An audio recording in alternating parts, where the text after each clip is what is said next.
بسم الله الرحمن الرحيم الحمد لله رب العالمين وسلام على المرسلين وصلى الله على سيدنا وحبيبنا محمد وآله الطيبين الطاهرين.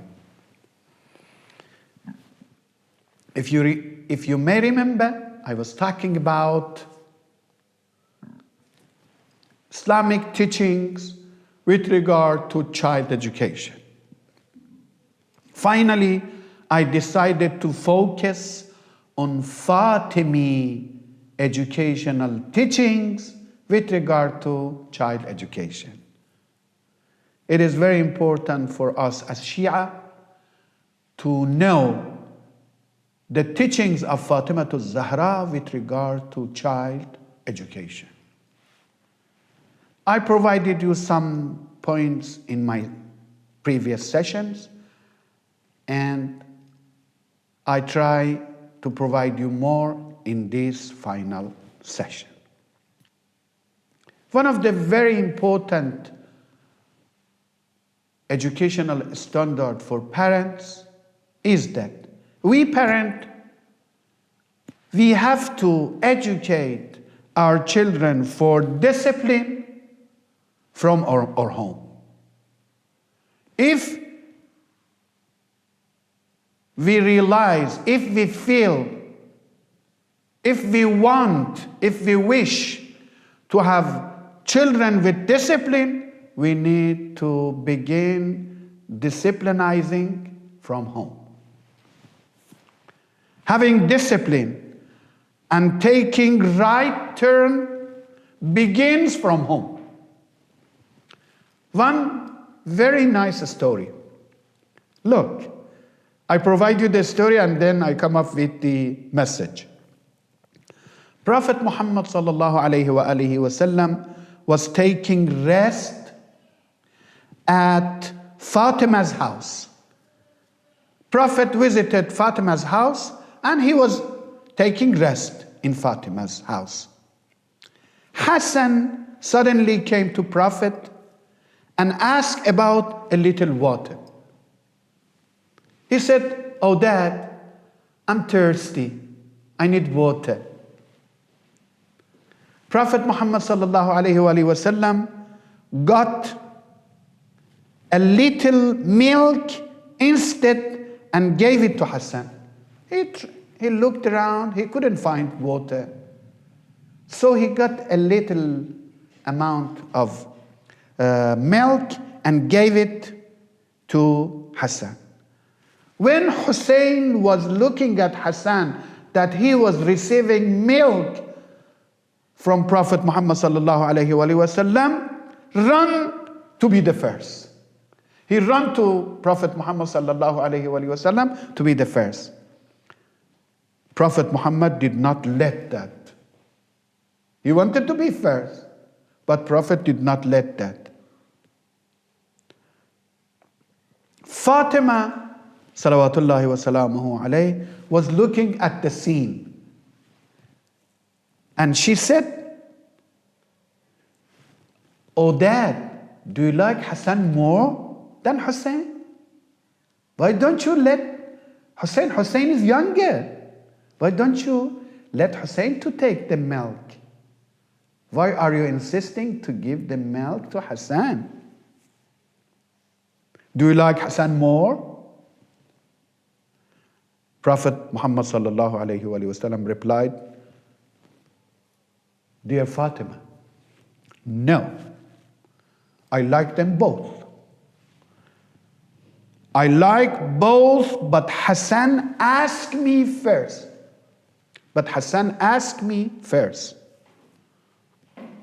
So he got the priority.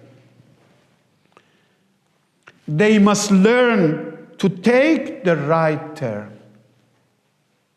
Dear brothers and esteemed sisters, although this is a nice story, but it provides us a lesson. We have to teach our children to take the right turn from the very younghood and within the house, from the home. If we are going to disciplinize to educate children with order and discipline, we need to be careful from the early childhood and from within the house. They will learn everything from within the house. So Prophet Muhammad sallallahu alayhi wa sallam said, Fatima, they must learn to take the right turn from the home. And this is the parents who provide norms, disciplines, and order to their children.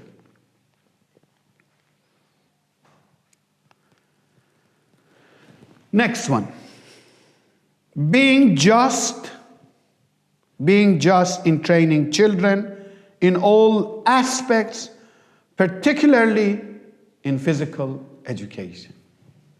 Sometimes it may happen for us that children have a fighting, have a playing, and immediately they come to us. Oh, dad, or mom, or parents, you say, you tell, which of us is the best? Which of us is better? If they come to us and ask for judgment and ask for evaluation, we have to be careful. Don't say that, yes, this is joke. This is not a formal job.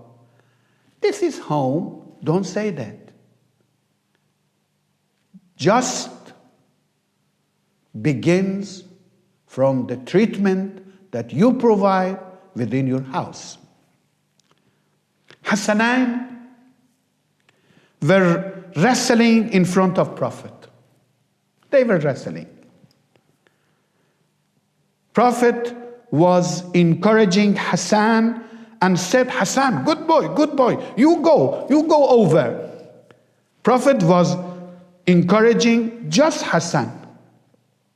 Fatima al-Zahra realized that Prophet is encouraging only Hassan. Fatima came to her father and asked, why are you encouraging Hassan while he is elder? Hussein is younger. He is in need of encouragement. Why are you encouraging Hassan? Prophet Muhammad sallallahu alayhi wa sallam said, Fatima, look, Hussein is more powerful, and I see Gabriel encouraging him. So I wanted to create fairness among them. I wanted to create balance. I wanted to create fairness. When I see Hussein is more powerful, when I see Gabriel is encouraging Hussein, I have to provide a balance. So I started to encourage Hassan.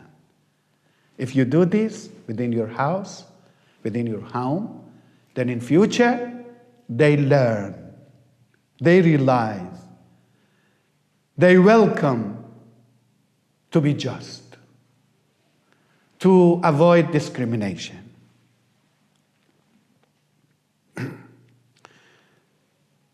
This is another teaching of Fatima al-Zahra with regard to child education. And the next one, teaching and educating children through practice.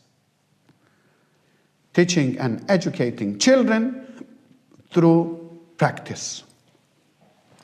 Educationalists, as I told you, believe that one of the best ways to educate children, to educate people, particularly at the young ages, is to practice first what you teach others.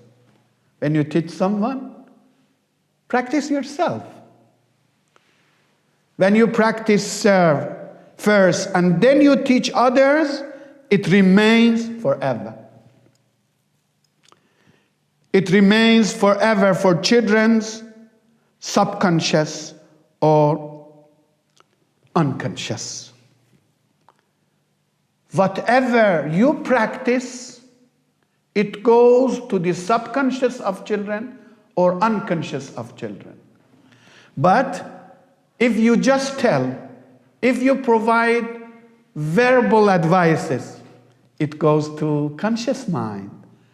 And in according to what psychoanalysis provide, always, whatever enters subconscious or unconscious, it remains forever. But conscious mind is selective.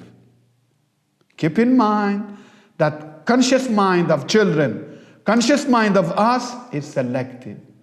Whenever you teach, whenever you talk, whenever you advise someone, he is relating through his or her conscious mind. And conscious mind always is selective. So, whenever you want to teach someone, particularly your children, first try to conduct yourself. Then when your children will see whatever you tell, whatever you claim, whatever you advise is going to be manifested in your behavior, they will capture it. They will take it. Look at one very beautiful example. One example I provide you. Hassan ibn Ali says, رأيت أمي فاطمة قامت في محرابها ليلة جمعتها. One Thursday night, I saw my mom, Fatima, was praying. فلم تزل راكعة ساجدة. Continuously, she was doing ruku and sujood. Prostration and ruku, bending. حتى اتضح عمود الصبح. She was doing continuous ruku and sujood up until dawn, up until morning. وسمعتها تدعو للمؤمنين والمؤمنات. I was listening that my mom was just praying and praying for faithful men and women, male and females. سمعتها تدعو للمؤمنين والمؤمنات وتسميهم, and he was mentioning their names. وتكثر الدعاء لهم, and she was praying more and more. لا تدعو لنفسها بشيء. She was not praying anything for herself, just for people.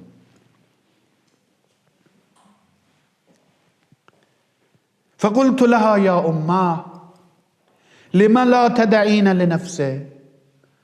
Suddenly I told my mom, why don't you pray for yourself? I was listening to you and you were praying others and others and others. Why don't you pray for yourself? كما تدعين لغيرك, as you pray for the other people. قالت فاطمة الزهراء يا بني. Fatima al-Zahra said, oh my darling, I've heard repeatedly my father, my dad, Prophet Muhammad sallallahu alayhi wa alihi wasallam, who was saying, al-jar thumma ad-dar. First your neighbor, then your house. First your neighbor, then your house. So it is a norm.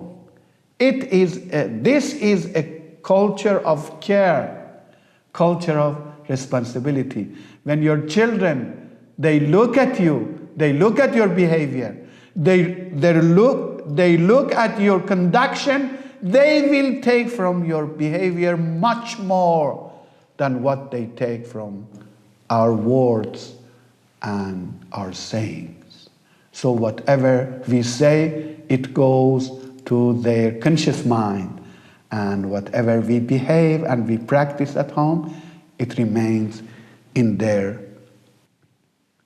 conscious mind, in their unconscious or subconscious mind. Fatima, salawatullahi wa salamuhu alayhi, teaches her son the social concern about the neighborhood through her action. Not just by saying, not just by advising. This is in addition to her sacrifice about the needy people of her time in front of her children.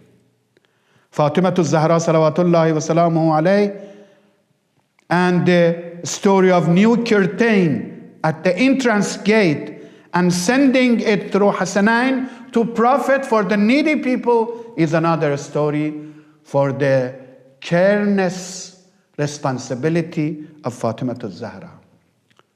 Once Hassanain, they got sick for few days. Fatima Zahra salawatullahi wa salamuhu alayh took them to the Prophet and said, إن برئ ولداي مما بهما صمت لله ثلاثة أيام شكرا له. If my children will be released from the sickness that they have now, I will fast for Allah subhanahu wa ta'ala for 3 days to provide my thankness to Allah subhanahu wa ta'ala. Fatima Zahra salawatullahi wa salamuhu alayh was teaching her children Thanksgiving fasting.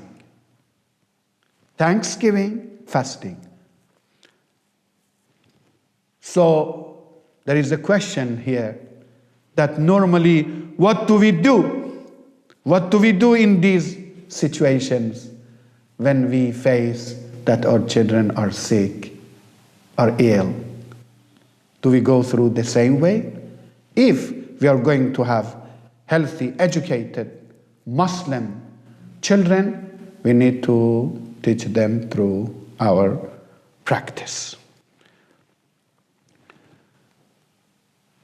I pray that Allah subhanahu wa ta'ala will enable us all to get much more teachings of Ahlul Bayt.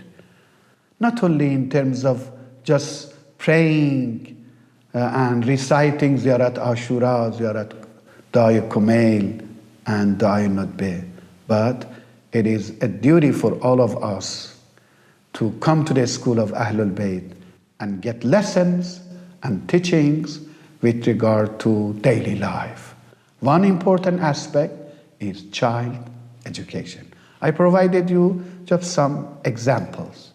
I have much, much more that I hope that Allah subhanahu wa ta'ala will enable me to provide you in next opportunity and next occasion.